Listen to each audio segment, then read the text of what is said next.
ناظرین، کسی بھی ہم مٹیریل کو دیکھیں، کسی بھی مادہ کو دیکھیں، کسی بھی کموڈیٹی کو دیکھیں، کسی بھی مینوفیکچرڈ پروڈکٹ کو دیکھیں،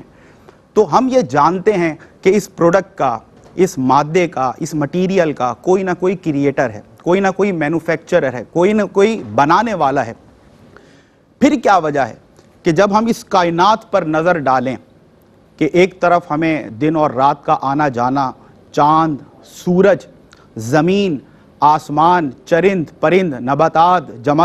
جمادات نظر آتے ہیں، تو پھر ہمارا دل یہ کیوں نہیں اقرار کرے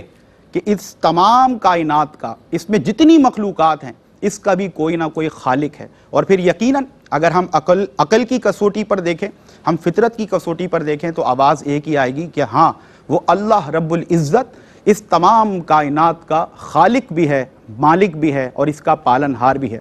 اور اس دور جدید میں ناظرین، جب سائنس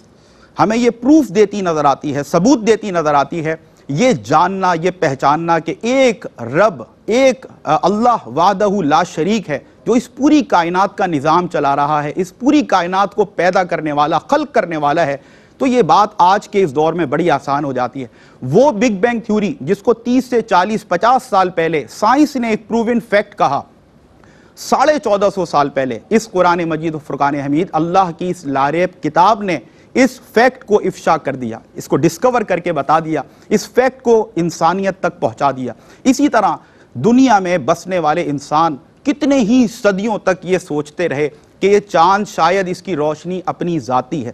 لیکن سائنس نے اس کو پروف کیا کہ چاند کی روشنی اپنی ذاتی روشنی نہیں ہے، بلکہ یہ سورج کی وہ روشنی ہے جو ریفلیکٹ ہو کر ہم تک پہنچتی ہے، یہ بوروڈ لائٹ ہے، یہ سورج سے لی گئی روشنی ہے جو ہم تک پہنچتی ہے۔ تو پھر یہ پتہ چلتا ہے کہ 1450 سال پہلے قرآن مجید و فرقان حمید میں یہ فرما دیا گیا۔ اسی طرح ہم آج اپنے ارتھ جس پر ہم بستے ہیں، زمین،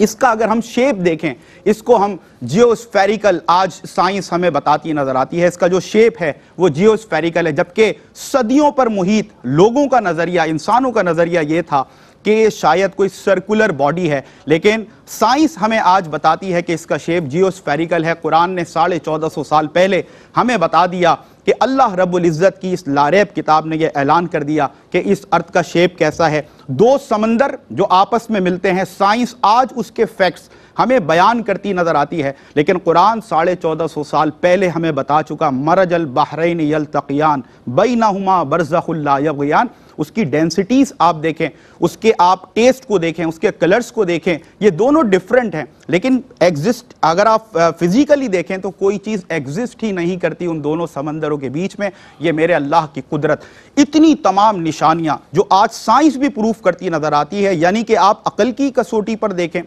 فطرت کی کسوٹی پر دیکھیں، سائنس کے کانٹیکسٹ میں آپ دیکھیں، تو یہ کائنات کی مخلوقات منہ بولتا ثبوت ہیں کہ ایک اللہ رب العزت ہے جو اس پوری کائنات کا خالق بھی ہے، مالک بھی ہے اور پالنہار بھی ہے۔ پھر کیا وجہ ہے کہ اس دور پر فتن میں ہم یہ دیکھتے ہیں کہ ایک سوچ ابھر کے سامنے آتی ہے جو یہ کہتی نظر آتی ہے کہ کوئی خالق ہی نہیں، کوئی پیدا کرنے والا ہی نہیں، معاذ اللہ کوئی خدا ہی نہیں، کوئی اللہ ہی نہیں۔ اس سوچ کا سد باب کرنا، اس کو کاؤنٹر کرنا ضروری ہے، یہ بتانا ضروری ہے جس زاویے سے، جس اینگل سے ہم اس بات کا جائزہ لیں۔ انسانی عقل، انسانی فطرت اس بات کا اقرار کرے گی، دل اس بات کی تصدیق کرے گا کہ ایک اللہ رب العزت اس کائنات کے نظام کو چلا رہا ہے۔